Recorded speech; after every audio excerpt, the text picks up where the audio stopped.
खाना 2 केस बानी पीटीआई की दरखास्त से जमानत पर समात। इस्लामाबाद हाई कोर्ट के एफआईए को नोटिस जारी जबकि जवाब तलब कर लिया गया।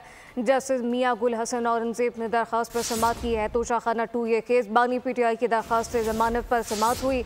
इस्लामाबाद हाई कोर्ट का एफआईए को नोटिस जारी जवाब तलब कर लिया गया, जबकि जस्टिस मियां गुल हसन औरंगजेब ने दरखास्त पर समात की है। तोशाखाना 2 केस का ये मामला बानी पीटीआई की दरखास्त से जमानत पर समात हुई। इस्लामाबाद हाई कोर्ट का एफआईए को नोटिस जारी जवाब तलब कर लिया। जस्टिस मियां गुल हसन औरंगजेब ने दरखास्त पर समात की है। इस मुतालिक आपको बताएंगे तोशाखाना 2 केस का ये मामला है बानी पीटीआई की दरखास्त से जमानत पर समात। तफसीलात मोहम्मद आलीजा से जानते हैं। आलीजा, समात का अहवाल बताइएगा। देखें, इस्लामाबाद हाई कोर्ट में तोशाखाना 2 केस की समाअत हुई है। बानी पीटीआई के वकील बैरिस्टर सलमान सफदर उनकी जानिब से पेश हुए हैं। समाअत जस्टिस मियां गुल हसन औरंगजेब ने की है। इस्लामाबाद हाई कोर्ट ने एफआईए को नोटिस जारी करते हुए जवाब तलब कर लिया है।